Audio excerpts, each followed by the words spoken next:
assuming I'm still audible. Hi, yes, you are audible. Yeah, all right, awesome, cool. All right. All right. Okay. Starting my speech in 3, 2, 1. Panel, unfortunately, I have no time for a long, flowery intro, so I'm just going to get straight into the crux of this case. What we're going to show you from Affirmative is very simple, but very direct. We're going to explain to you, 1, why corporate taxes are an inherently inefficient and ultimately draining influence on the taxation system. And secondly, we're going to explain to you why in the world without corporate taxes, we were able to get outcomes that come from the difference in the tax allocation that we are going to stand behind on side Affirmative, but also why giving companies more money can be a particularly good thing in this world. First thing to get started though, with a bit of setup. This debate is not, and I repeat, is not about the level of taxation prima facie, right? Realistically, it is about the allocation of the burden. And what we stand behind on side Affirmative is very simple. In a world where there were no corporate taxes, we would stand behind a world where ultimately the allocation of the tax burden goes towards wealthier individuals, right? I'm going to explain why that's the case, but note that's the stance. The second thing we want to say is on the purpose of taxation specifically. We say it is not inherently supposed to be punitive. What it really is supposed to be is for the government to get the funds needed to manage society at the minimal economic distortion, but ultimately at the maximum prosperity, right? This team shouldn't run anything to do with the ultimate punitive nature of taxes that they might want to run, because we don't think ultimately that's what the point of taxation is about, right? We want to get money ultimately for the broader benefit of society, right? Now let's get into the first point about why this motion is worth supporting, namely the inefficiency and the problems with corporate tax. We say there were quite a few problems. The first problem we identify is the question of profit. Namely, because corporate taxes are inherently levied on profit, it means that the incentive to profit in the first instance is reduced. It's reduced precisely because you as a company want to reduce the tax liability that you take on in the first instance. You want to try and drill up your expenses so that the sort of profit minus loss statement looks particularly favorable to you on the tax. What is the bad thing about this? It means in essence and quite intuitively that the incentive for innovation is relatively minimized. Negative can't say that they get innovation because we say on our side, inherently, when there is less pressure to reduce your profits, it means the desire to be efficient, the desire to work harder, the desire to do things in a better way is increased when you no longer have that constraint on your profit. Secondly, and most importantly, the most pernicious forms of tax avoidance come from this, right? What MNCs do in the status quo is transfer pricing. When they have sort of near zero profit, they try and essentially move the funds that they make in high tax countries to lower tax countries in the status quo, right? That's bad because 1, it means often the money itself never goes to the government in the first instance because of the fact that differentials in corporate tax exist in the first place. Note, obviously, this motion requires zero, generally speaking, zero taxes across the world. We say that also it causes a race to the bottom, which means that countries are all ultimately trying to minimize their corporate tax rates, which means in the world of the status quo, it's unlikely that this negative team can realistically claim that a lot of money is suddenly being foregone, right? The other thing to say here is with respect to the regressiveness of this, right? So given that often it is the wealthier companies and corporations that are able to avoid tax on the larger scale, because they're the ones that are able to, get the big lawyers, get the big accountants, and spend a lot of money on actually dealing with and finding loopholes in the corporate tax codes that exist. They're able to get lower taxes, whereas smaller corporations who just don't have the army of lawyers and accountants available to or be affordable to them in the first instance actually pay the tax in the first place. We say that smaller businesses and corporations are the ones who are paying this, right? So for example, like the largest mining, like Apple, for example, is probably paying zero taxes in a lot of places, but smaller corporations like say Arnott's in Australia are more likely to be paying higher levels of tax because of the reason I've just mentioned.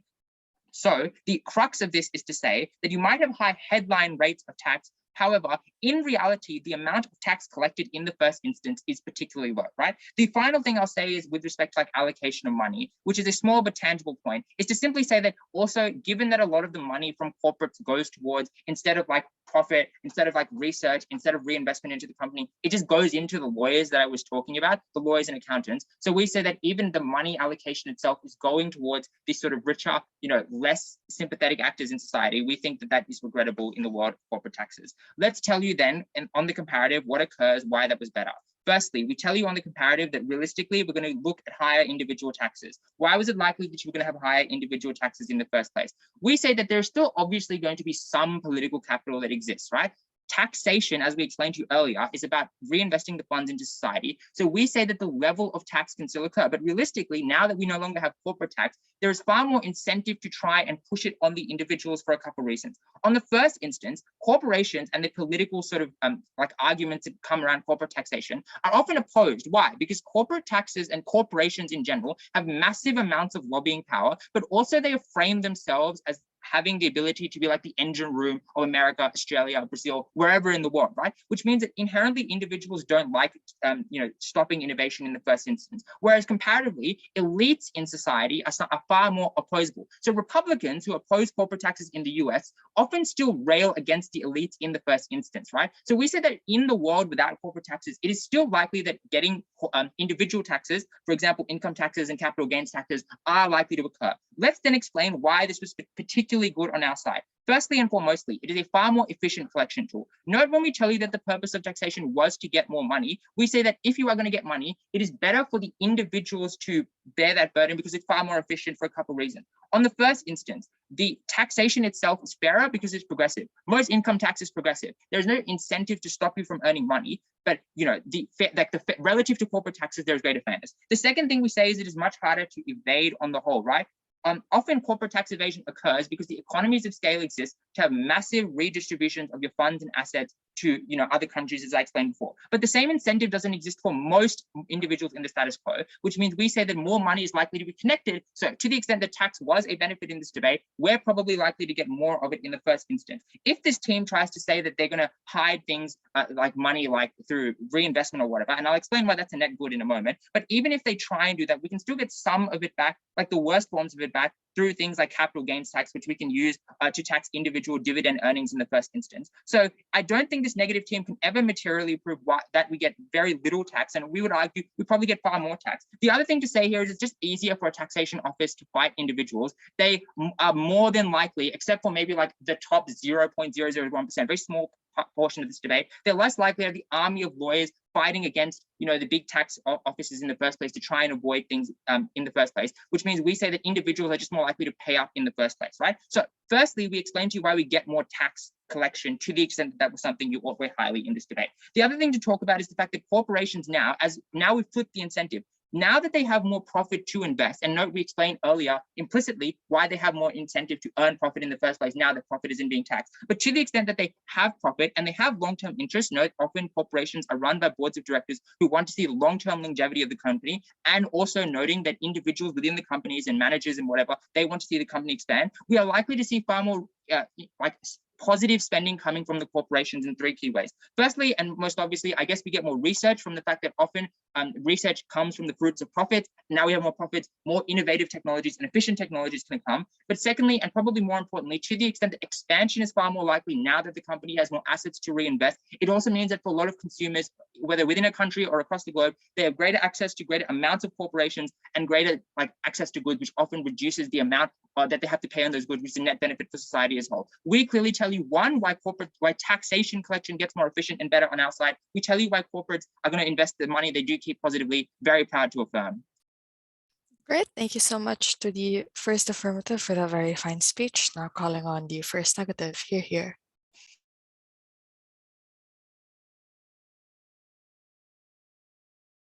Hi, am I audible? Hi, yes, you are.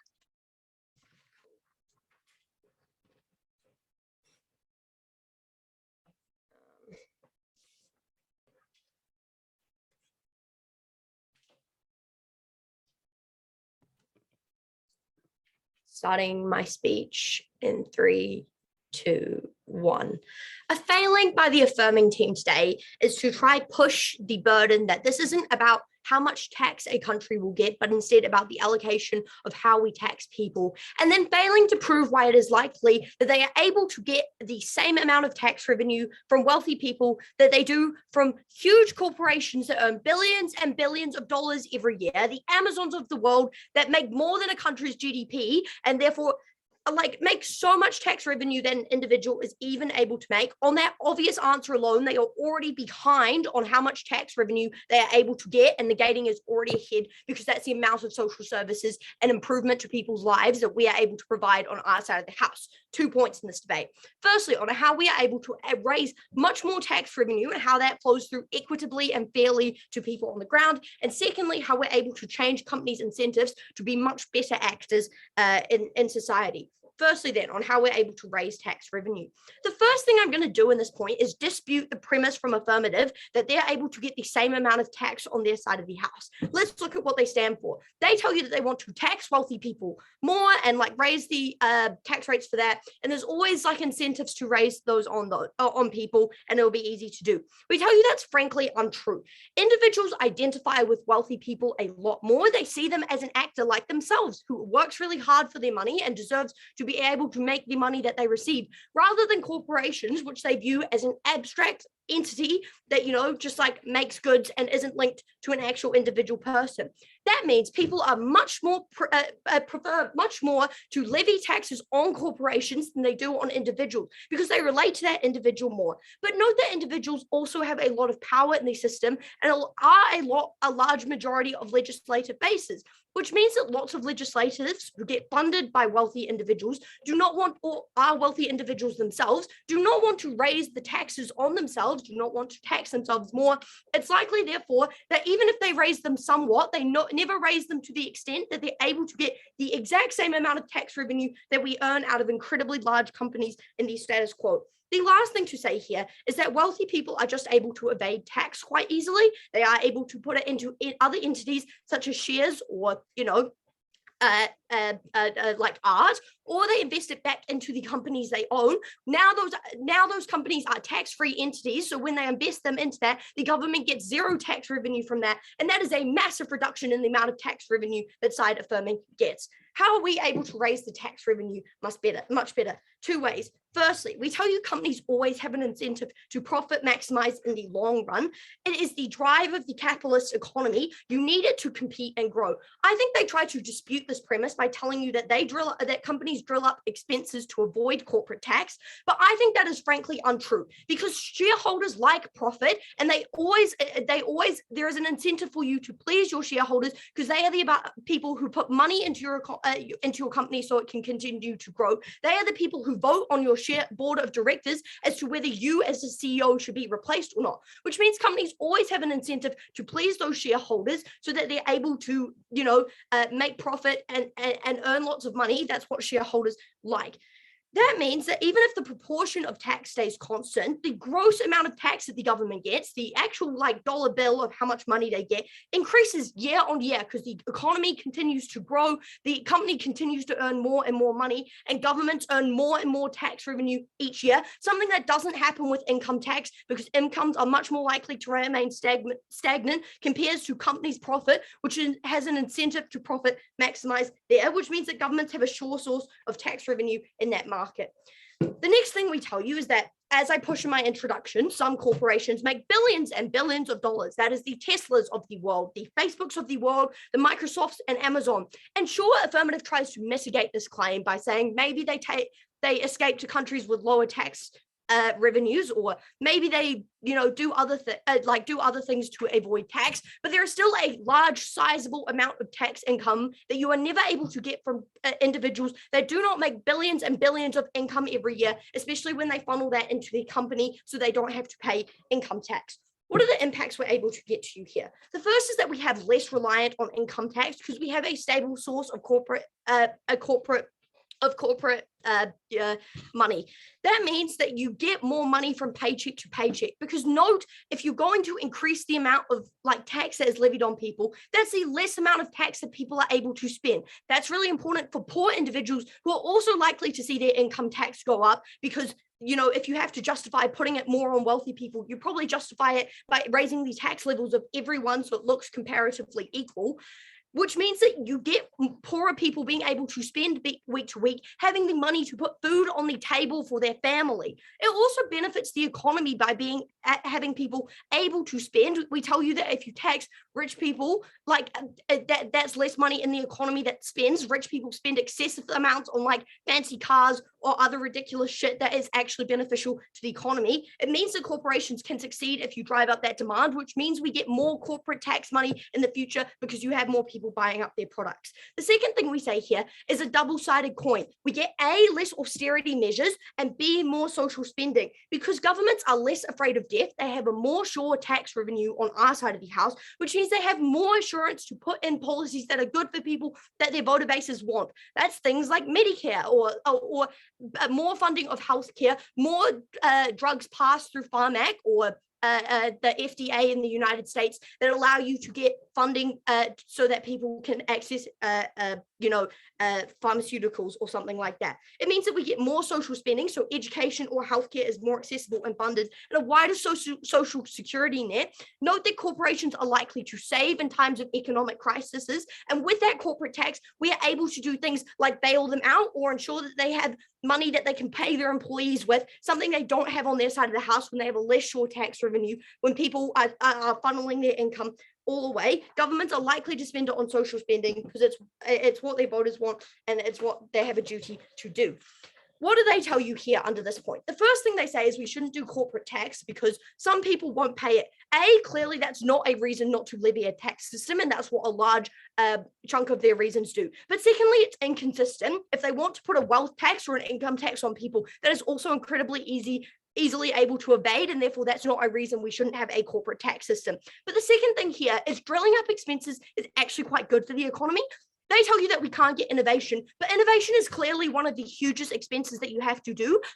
Research and development requires hiring incredibly expensive scientists, putting lots of money into development and trials and running that over and over again, which means that probably is the biggest incentive on companies because that's the expense that will return them the most profit in the long term. So even if you accept that analysis is true, we get more innovation on our side of the house and better products for individuals.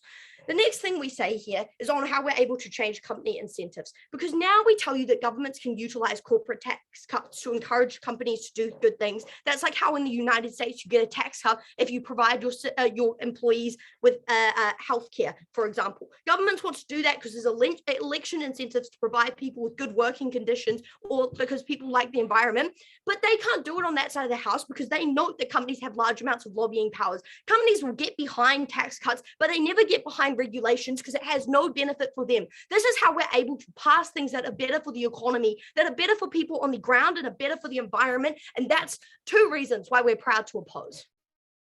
Great. Thank you so much to First Negative for the very fine speech. Now inviting Second Affirmative. Here.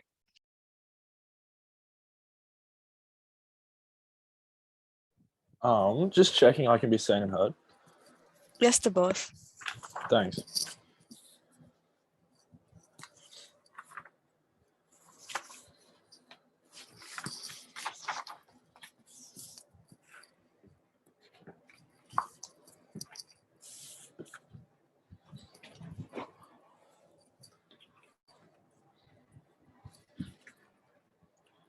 Let's start by talking about how much money in raw numbers will be collected from tax on either side, because it is our contention that unlike, I think, the only win condition for this negative team, we actually get more money through our side.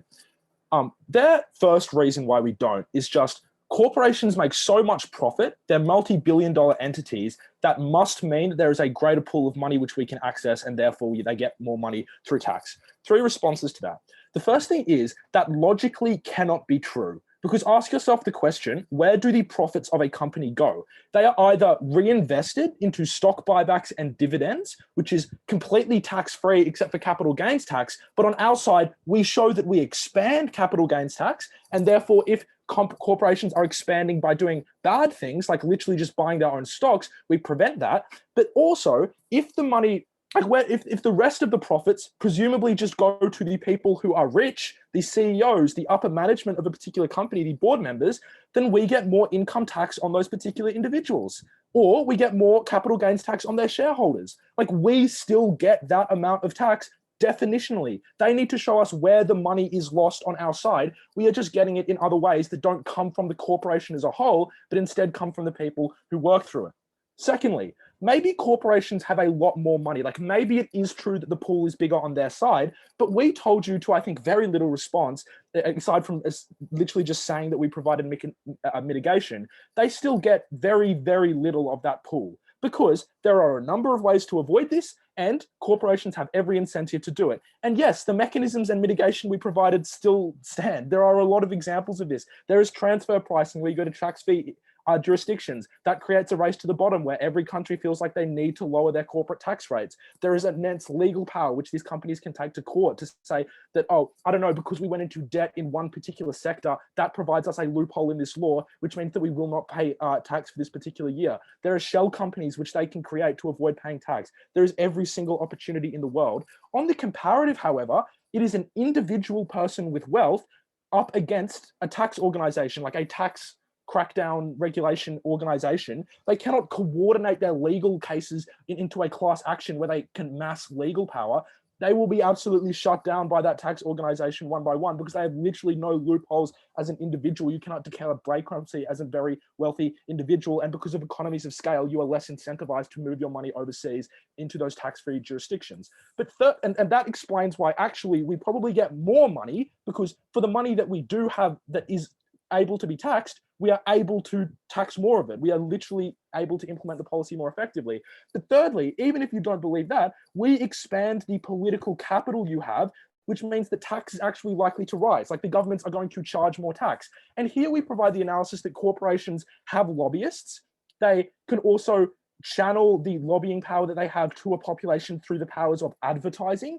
They can claim the benefits for employment. They can feel very sympathetic because, you know, people work for that particular company. They have nepotistic connections with people in the justice system. And their argument here is just that, well, corporations are actually amorphous bodies which are very unsympathetic, and thus we can tax them. Whereas now we are, on our side, we are taxing individuals. We flip this. The individuals are highly unsympathetic. They are the people who lives in mansions in Southern California. They are the people who the news media represent as ruining modern America. They are the top 1% which you hear about on the news. Like, they are people that people far more dislike. It is actually much more likely that 90% of voters know someone and are highly sympathetic to someone who works for a major corporation, who works for a corporation that employs, like, I would assume, the majority of people within a specific economy. Like, I just think it is far more sympathetic, but also, like, even if you do not believe they're more sympathetic, we have explained that it is also about lobbying, and obviously wealthy people who have large incomes are a very small group. They do not have lobbying power. They are isolated. They are unsympathetic.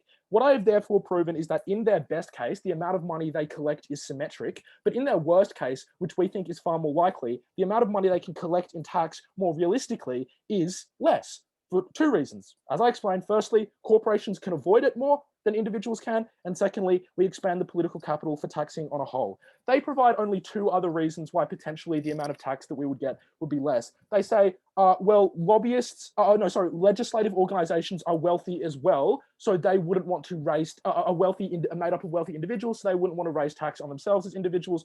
Firstly, just imagine the world in which corporate tax doesn't exist. If you believe this negative team, that means a huge proportion of the total amount of money that the government relies on for its tax income is gone. That means welfare and healthcare, highly popular policies, will be cut, right? Like, that is literally what it means. If there is a sudden drop of money there, they would need to find this money somewhere else. Where else are they going to find it? Obviously, they would turn to these particular individuals to tax them. But secondly, it is far more likely that a person and a judge can make more money by making a nepotistic agreement with a corporation. Like, for example, the 10 judges who, as soon as they finished their judicial career, were paid $2 million to work at Monsanto for a few years. That is far more likely actually a way of incentivizing judges to make loose legislation versus the comparative, where it is law that politicians and judges cannot be paid too much money. They literally cannot be paid too much money because that is seen as something which is corrupt and influences their decision-making behavior. So it is actually far more likely that corporate lobbying is the thing which affects these individuals. We have flipped to this point. The last thing I say is incomes are more likely to stay stagnant stagnant. But obviously, if there is overall economic growth, that is what drives real wage price increase. We get overall economic growth if we get corporations to grow. And that is actually a good segue into this second point, and the second issue in this debate, noting that we have comprehensively established that we get far more tax and win on their best case. But onto the second issue, which is who gets more value from taxes, which is arguably just as important. We give 4 mechanisms. So the first is you get a greater amount of growth because big businesses, because of their long-term incentives and because of their competition incentives with the market, want to expand their business. And that means they put money into greater employment and greater innovation, which is actually a good thing. It is the thing that drives economic growth versus rich people who, yes, like maybe, I just like, they buy luxury goods, but the opposition's claim that they buy luxury goods and that is good for the economy is so wrong. Obviously, the marginal propensity to save is far higher among wealthy individuals than it is among poor individuals. Wealthy individuals either save all their money or they invest it in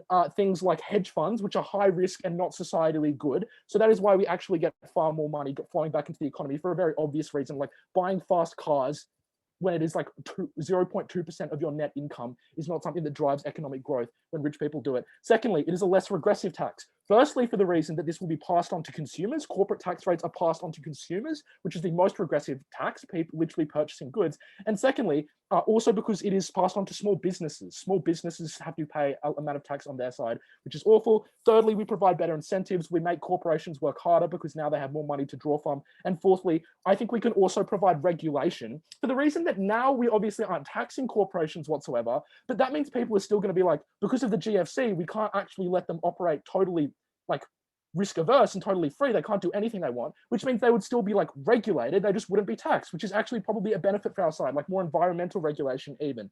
They say there are always incentives to please shareholders and divert your profit, and so they will still go for growth. Firstly, unresponsive to how there is now a less capacity for corporations to go for growth. But secondly, there is the COVID pandemic, there is the GFC, there are stock market downturns. If your company makes little profit in a particular year, and if tax collection is successful, you run in a negative. And that makes companies extremely risk averse. They do not want to expand because otherwise they will simply go bankrupt. We remove that tax collection, we allow them to expand more freely. I'm incredibly proud to have done. Great, thank you so much to second affirmative for that very fine speech. Now inviting second negative, here.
All right, am I audible? Oh, can you lock me on there? Cheers. Yep. All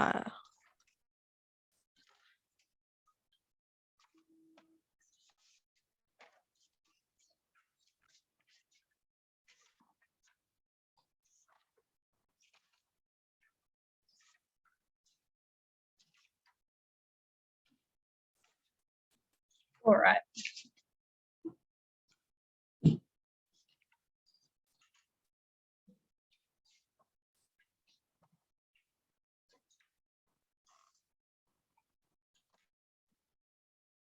I think it is true that there are two areas in this debate. first, who can increase the overall tax pool, which I think concedes a lot of material about why it is that the government has good incentives to spend tax and that the world would be better if we spent more tax. And then secondly, is it better for this amount of tax that we are retaining as the government on our side of the house to be instead spent by corporations? Do they create better economic and social impacts than the government? We tell you they don't, and that's why we come up ahead in this debate.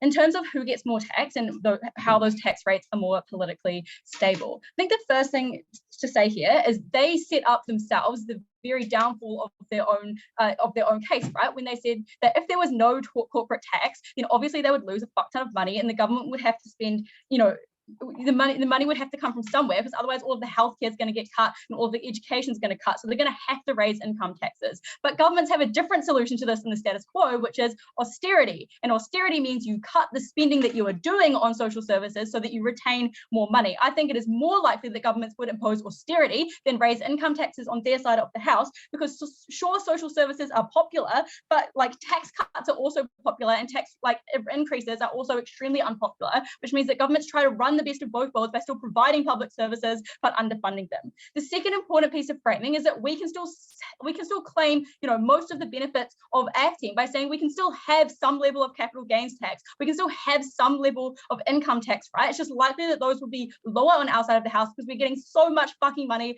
from the profits of companies, which means that by definition we have a higher pool of money, right? So long as you believe that the difference between 10 and 15% of capital gains and income tax is not that if you believe that that is more than all of the money we could get on our side from tax, then they win. But clearly it's not going to be. I think we can definitely get more money by taxing corporations on our side of the house.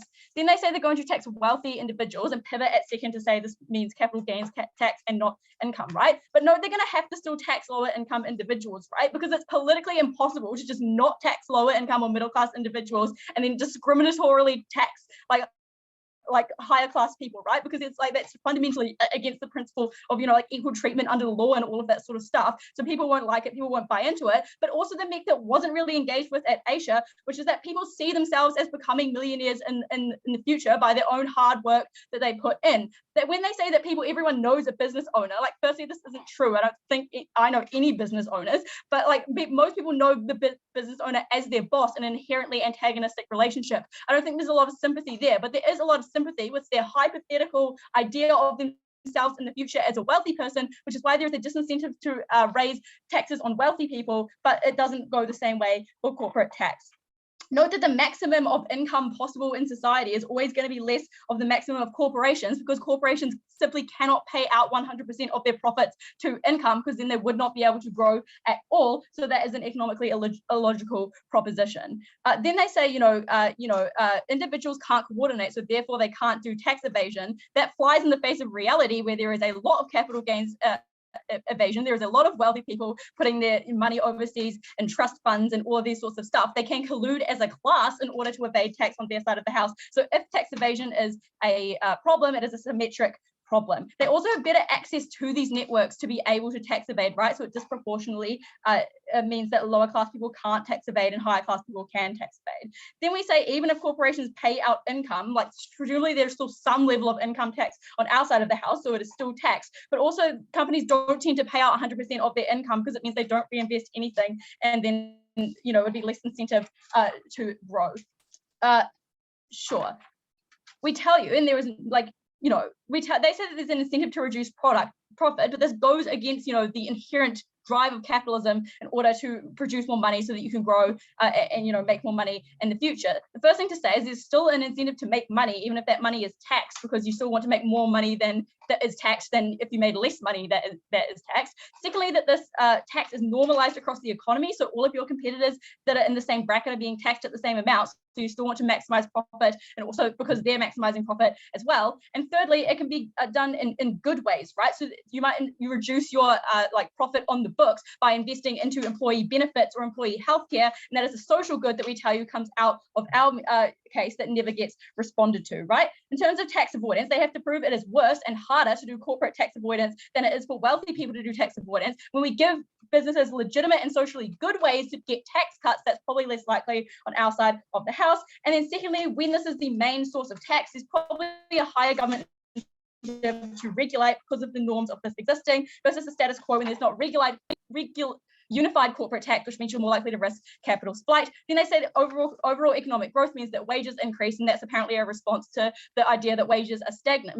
That doesn't engage, right? Because clearly, like, profit over time and productivity over time is growing way faster than wages are over time. If anyone has seen that graph, you know, that goes like this, I think it's clear that the pool of taxes that we have access to is growing over time, whereas wages are not relatively growing over time. In terms of lobbying versus voters and the relative strength, right? On our side of the house, corporate tax has been globally implemented, so it is a norm, and at worst, it is probably possible to lower the amount of tax, but it's unlikely that you can ever remove this tax because there is a status quo bias that this tax exists. And also our earlier analysis, right? Because even if the gross amount of tax you're getting from a low tax rate, that is still absolutely higher than if you had a higher tax rate on individuals. I think lobbying also turns to negotiation. Like Aisha tells you in her last point, we are able to say, okay, we will cut corporate taxes, but you must get environmental certification, but you must provide employee benefits, but you must follow XYZ things. Whereas voters are a direct mechanism to the government. Tax policy is an election individual, and people relate to the hypothetical millionaire than they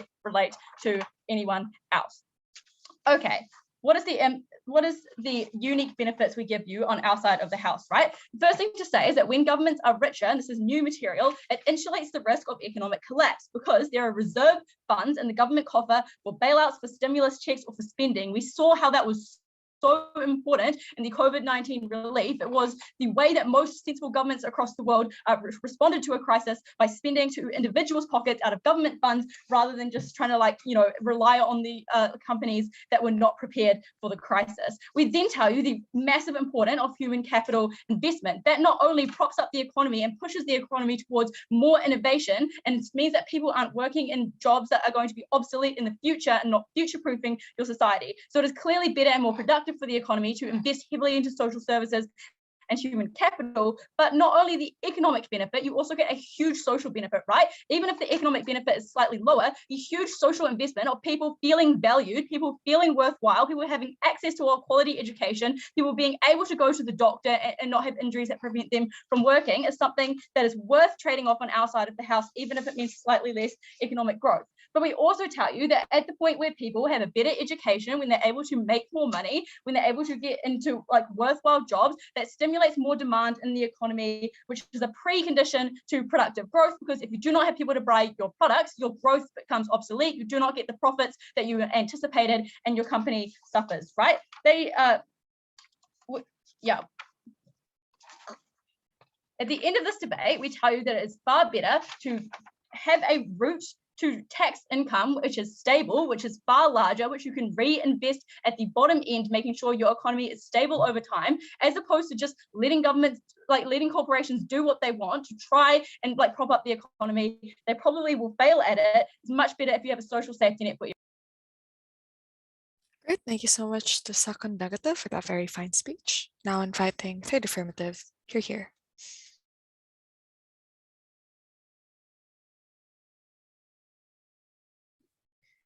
Hey, am I audible? Yes, you are.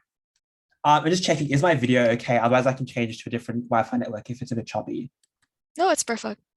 Okay, perfect, great.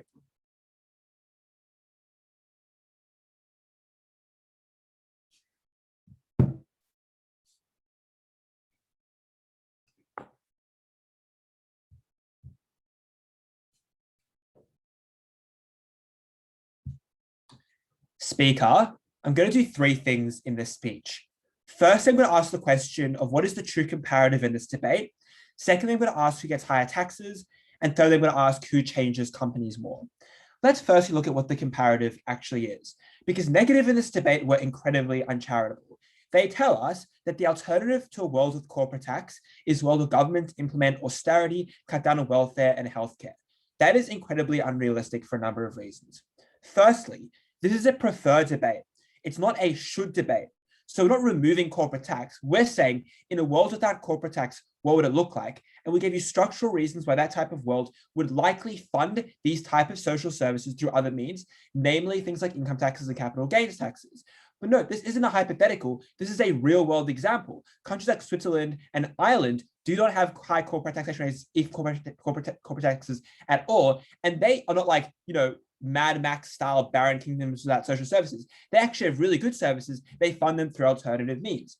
But even talking about their best case, and this is a should debate, where we're cutting corporate taxes and now creating impetus for governments to raise other taxes, they're more likely to do this than implement austerity policies. The reason for that is that cutting welfare is incredibly unpopular with all elements of society. Note in many elections, people appeal to that and appeal to social welfare as a way to get support in elections. It's a bipartisan position that both parties support. But secondly, we're proving to under our side when the economy is going to be growing under our side because companies have more money and they're able to reinvest that in the economy. That's likely to mean it's incredibly difficult for governments to pitch the economy is doing so bad they need to cut things when economic growth is going to be so high and when the taxes that they get are going to be so high. So austerity is incredibly unlikely. The next question is, what is going to be raising income taxes look like, and will that be electorally popular? They tell us it's really easy to beat up on corporations, but not easy to beat up on income taxes. Firstly, we give you reasons that are unresponded to why companies are able to fight back, like they have huge lobbying campaigns, like there's huge amounts of government capture, like the fact that they are able to run advertising campaigns, like the fact that they are the biggest employees in the nation, so all their employees want their company to succeed so they can get higher wages for themselves. None of those got a response. Secondly, we tell you that individuals are less able to campaign because they are more fragmented, because they have other interests. And the important thing to note here is that taxation is very rarely an important issue in electoral campaigns for two main reasons. Firstly, it isn't emotional. People aren't able to get invested in. But secondly, it's very technical and economical. So it's very hard for an average voter to care about the percentage amortized rate of tax compared to issues like refugees or cultural issues or like welfare, which actually more clearly and tangibly affects their life. But even if we assume that it is impactful, we give you the reasons before.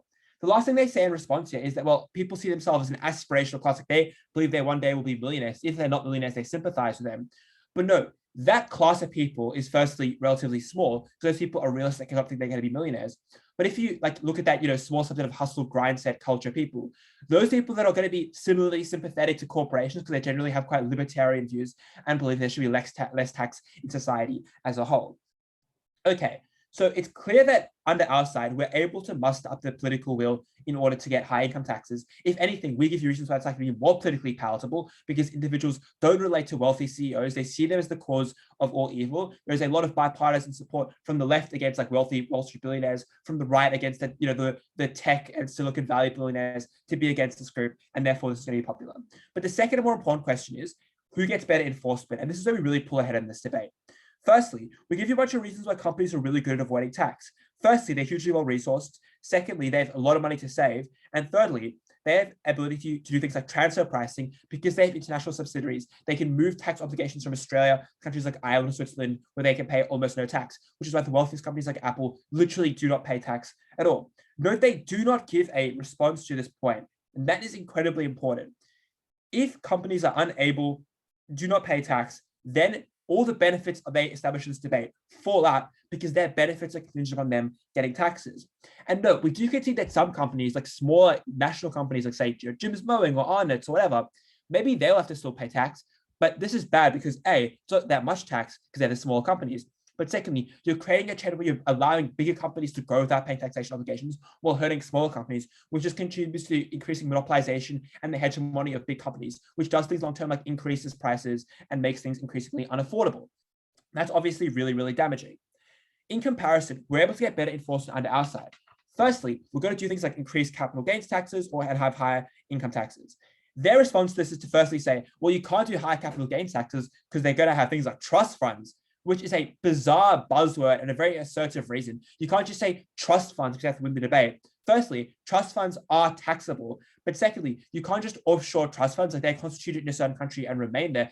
And thirdly, individuals don't have the capacity to do transfer pricing because individuals don't have international subsidiaries. Like maybe the absolute wealthiest people in the world, like Jeff Bezos, could potentially do that. But for the most of the top 10%, top 5%, they don't have the resources to do this because it costs an enormous amount of lawyers and accountants to do these type of things, which companies can afford because they're pooling resources, but individuals cannot afford.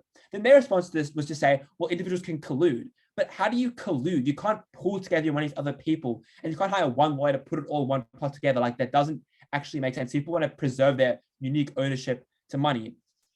And the third thing to say here, and this is really important, is that it's the economies of scale and the economies of resources. If like the Australian Taxation Organization or whatever country you're talking about this debate is litigating against one company, that company has tons of lawyers and accountants on its payroll. It's an incredibly uneven fight. But if it's a company versus an individual, it's far easier to win that court case and get the individual for tax evasion. You don't have to win every court case. You just have to win a few to create a precedent that you're going to win future cases, which the individuals know they're going to lose. They know they're going to get a sanction if they try and move their tax, and therefore they're going to be intimidated and deterred from doing it in the first place, which is a mechanism that means long term we protect income taxes. The last thing they say is it's politically unfair to only tax the rich and not the poor.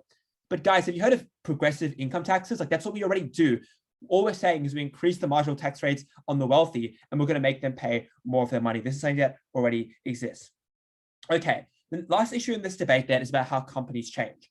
So firstly, if they can see that companies are going to be reinvesting this money into things like research, innovation, investment, that's enormously beneficial because that money goes directly from the company into actual people to making society a better place. That is enormously beneficial for our side of the house. And yeah, like obviously that has long-term benefits. The last thing and the last push here is to say, well, that under their side, they can use tax cuts to encourage companies to change. A couple of responses. Firstly, you can use things like regulation already. Regulation is incredibly popular to people, mostly, Secondly, often companies have other costs they have to pay. Like, for example, every company in Australia has to pay costs to ASIC, which is the Australian Securities and Insurance Investments Commission. You can remove those type of costs and compliance costs as well. Or secondly, you can do other mechanisms, like, for example, not giving any contracts to companies that don't abide to your terms, so they have to do it, or B, taking away their licenses. So, for example, the government took away the license of the biggest casino in Australia, Crown Casinos, when they weren't abiding with the law. In terms of their substantive, it's second, they say they get more profits, so you get more money to help welfare and so on. This is their substantive contingent upon them getting actually more tax. When they don't get more tax, they don't get this benefit. At the end of this debate, note this: the comparative is high capital gains tax and high income taxes versus high corporate tax. We've given you structural reasons why it is far harder to evade the type of taxes that we support, but also that the type of taxes that we support go to things like investing in cars, investing in property. On the other hand, the taxes that they support, if they were to be removed from society, would go into research, innovation, and to societal utile things. If you weigh those things, it is very, very clear the benefits on our side of the house. And for those reasons, I'm incredibly proud to propose. Great, thank you so much to third affirmative for the very fine speech. Now inviting third negative, here.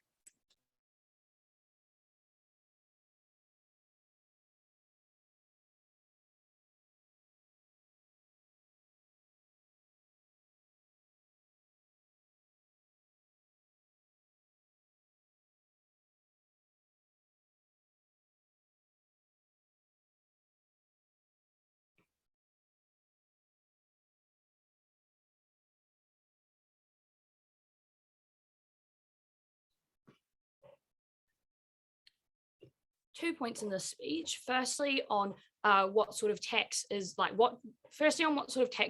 both covering who gets more government revenue and also covering how valuable each type of tax is at producing certain social outcomes. So then secondly, I'm going to look at the benefits that we provide that are non-contingent on taxes. Firstly, which is a better form of tax? The first thing that proposition says as to why corporate tax is not very good, or why we're not allowed, why you aren't able to get a lot of money from corporate tax, is because it's avoidable. But obviously down the line, we've shown that that is a potential harm that applies symmetrically, right? Because there's a heap of ways to also avoid capital gains tax or income tax. You put in your Cayman Islands account, you buy assets, use it as write-offs, right? So to a certain extent, that washes the difference there. But also, they don't actually respond to why corporate tax is relatively unavoidable, right? They give a lot of like random assertions, but obviously it's illegal. So it's a huge risk to some countries to do serious tax avoidance. All of the brand new mechanisms that come out at the end of third affirmative to prove why regulation is likely to happen, things like taking away companies' licenses if they don't comply with regulations, those also apply to reinforce the fact that they must pay taxes. If they are significantly avoiding taxes, then obviously governments have ways to push that out. The second thing they say as to why corporate tax isn't good is because there's a race to the bottom between countries. But also note that that applies to income tax rates, right? If there's no corporate tax anywhere in the world, individuals simply choose to, you know, live in countries, live in states that have that have low income tax, right? Which is why lots of people pull to Florida in the United States, because they have no state income tax. So again, once again, it applies relatively symmetrically. And thirdly, they say that it's far more politically popular to do individual taxes. The political popularity, they say that the first thing to note is that that's an assertion that Republicans hate elites, therefore they'll vote for it, especially given that structurally wealthy individuals have the most political power to lobby against tax hikes, to threaten to, you know, do capital flight and pull out of countries, which means that you don't get the huge income tax rates that they needed to prove that you do. The fourth thing to note is that in the developing world, it's very, very hard to try and get a lot of tax from individual taxes, because there's a lot of informal economies, which means that a lot of that income isn't recorded. It's a lot harder to tax that. Therefore, it is far better and far more likely that you get money under our side of the house when you tax under our side of the house when you tax the corporation, which obviously must be registered in the developing country, even if individual people's jobs aren't. All of this indicates that they're not going to be able to raise a lot of taxes, right, or a lot of money, which means that austerity is very likely, and all the harms Bella points out are likely to accrue, given they don't actually respond to the impacting of the harm of austerity. But even if you don't believe any of that material as to why they are unlikely to be able to raise a lot of money to avoid having to do austerity, why do we still raise comparatively more money than opposition? The first thing to say is because of sheer scale. Companies make trillions and trillions of dollars. In the United States, corporate tax amasses trillions of dollars. That's an amount of money that you can never make up for by just simply raising income taxes, especially given income taxes exist on our side of the house. So you'd have to massively increase that income tax rate to make up for the shortfall in corporate tax loss, because not any of the analysis we hear from proposition is actually about individual income taxes is actually mutually exclusive, which proves that we get far more money and are therefore able to do better social spending. But even if you believe that the money is the same, which honestly the amount of responses I provided points completely the opposite way, how do we still come up? We tell you, first of all, it's better that individuals, especially low income individuals, have more disposable income. Why is this? Because they actually invested in ways which are indicative to what's valuable to the economy, i.e. they spend it on basics and then on what's next considered most valuable above basics. Those are the sorts of things that we should be growing the industry of, rather than corporations who have reinvested back into themselves. But we also still get we also get all the other benefits we talk about, like leverage and stuff. On the type of benefit, on their side, economic growth and innovation, we tell you that we still get economic growth, just a little tax, but secondly, that the benefit is spread far more widely across middle class people, and we get the benefit of social spending that's targeted to the vulnerable, right? Why is social services and government having money so important? Because people don't have to suffer from a lack of medical care, a lack of social spending. Instead, people thrive when there are tools that they are able to achieve. We think that there's a huge economic benefit to having more capital and skill when you invest in things like education as the government. You get a more profitable and productive economy, but also you get insulation in crisis, which I'm going to talk about right now. What are the benefits non-contingent on taxes? Given we prove that we get far more taxes and are better able to provide all the good social spending stuff.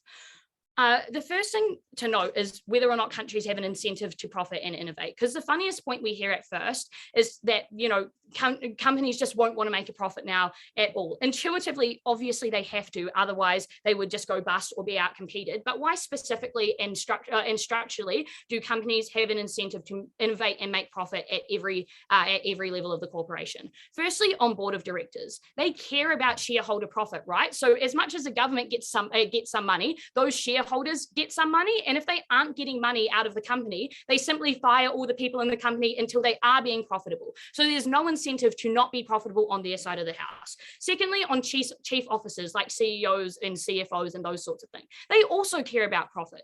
Threefold reasons. Firstly, because they don't want to get fired for not making profit for their shareholders. But secondly, they personally normally have to take on shares at the point you become a CEO. You have to take on shares in the company so that your interests align. But thirdly, they have legacy interests tax to, make the company super profitable so they can get hired onto other better companies. Thirdly, on the employee level, a more profitable company is just less likely that they get fired, right? So we clearly demonstrate that the people who have power within the corporation have the most incentive for that corporation to be profitable. All of the stuff they tell you about there being less economic growth is just an under-analyzed assertion. Why is innovation far better on our side then? Because we can leverage corporate taxes for social good. We heavily incentivize companies to do good things. So even if it's far more profitable under their side for Shell to continuously invest in oil, it helps to shift the calculus when we offer Shell tax cuts to start investing in green energy instead. That's really, really valuable. On global financial crises, risks, etc., that they try and say that companies need to insulate from within. Firstly, companies are really, really bad at planning for those crises. They don't keep a nest egg. They don't innovate from within. They don't save from within, right? Which is why we have such big problems. What's far better is that the government, who has an incentive to maintain a stable economy rather than a self-interested incentive that companies have a larger amount of money that we get from tax revenue to actually leverage crisis economic tools. Things like bailing companies out of debt. Things like bailing in and helping creditors pay off debt so that everyone is able to benefit and that pension funds don't get hurt. Or thirdly, just doing financial stimulus so that the country doesn't descend into further problems. Finally, on individual employees, Bella already proves why the wages stuff washes out, but we have a clear benefit of improving the lives of employees because tax incentivizes corporations to improve employee conditions. They get a tax cut when they spend on employee healthcare. They get a tax cut when they, because they can write it off when they make buildings better for employees. That's a massive benefit, something that proposition never grappled with. Proud to oppose. Great, thank you so much, the third negative, for that very fine speech. Now calling on the negative reply. Here. Am I audible? I'm visible? Yes, you are. Cool, thank you.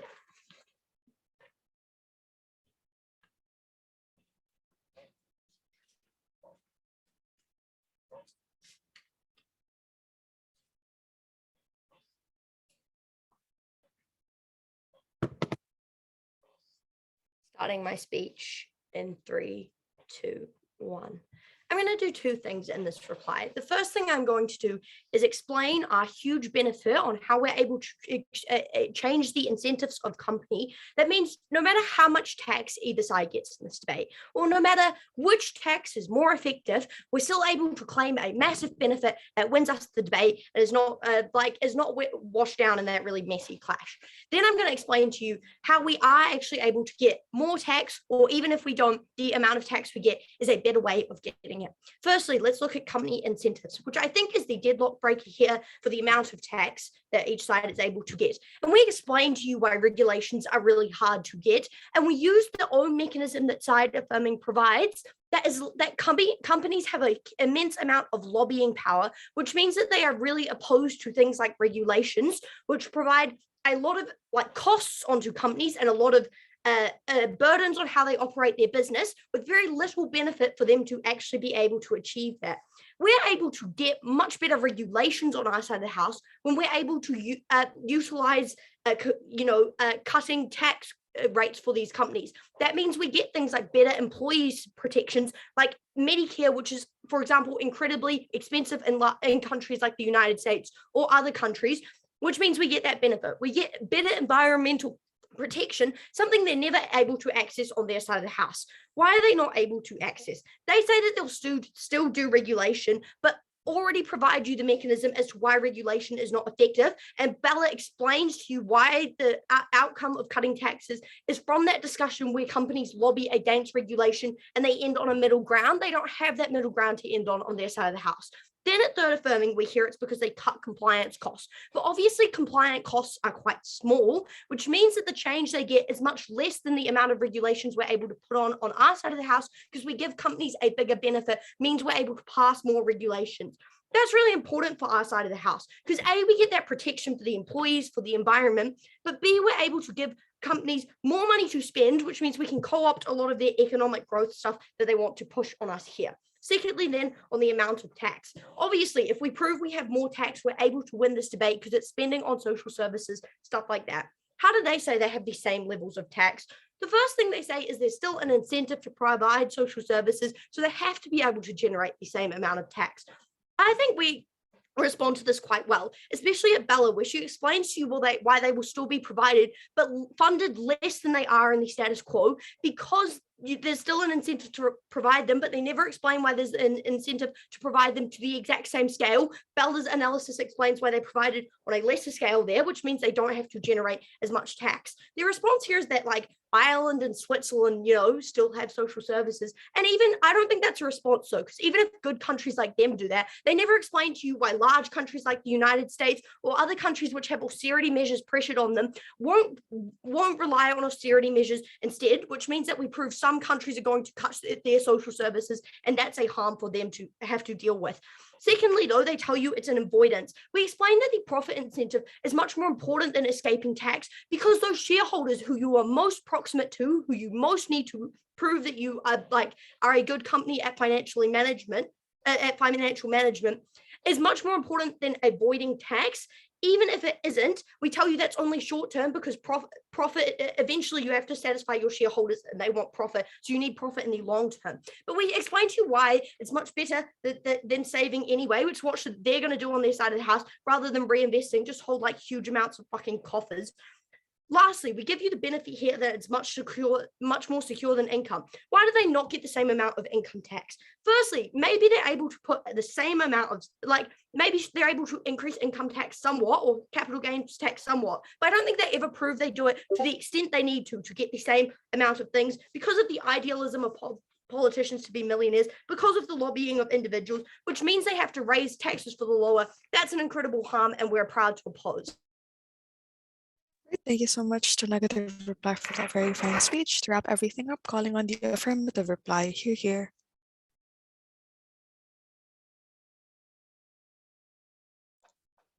Nice and audible for everyone?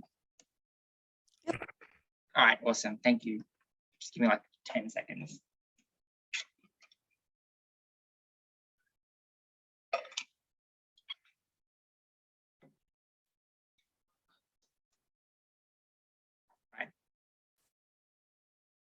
This team's most important harm was about the fact that austerity becomes more likely.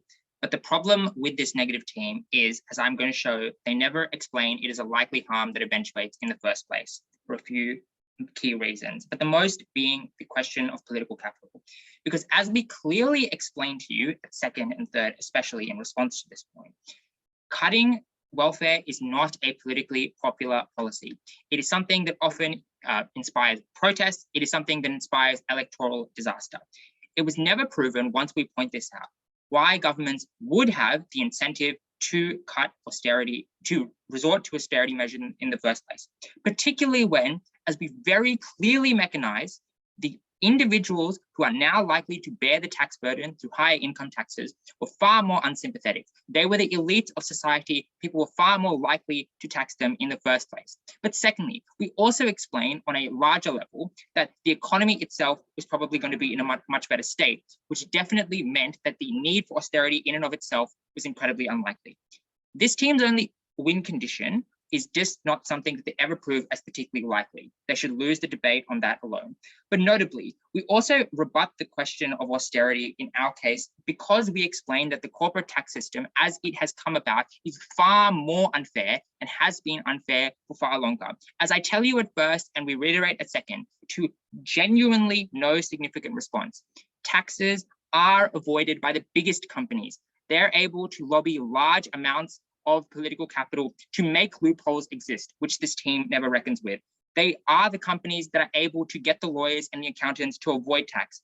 Realistically, it's consumers who are paying higher prices and smaller businesses who have no ability to compete with the tax avoidance capabilities of these larger companies that are bearing the tax burden. If you want to talk about unfairness in the tax system, we say it is far more unfair to have a regressive corporate tax system, as we explained to you, has and will continue to exist, than instead to institute the progressive tax system that we would have in the world where there are no corporate taxes in the first place.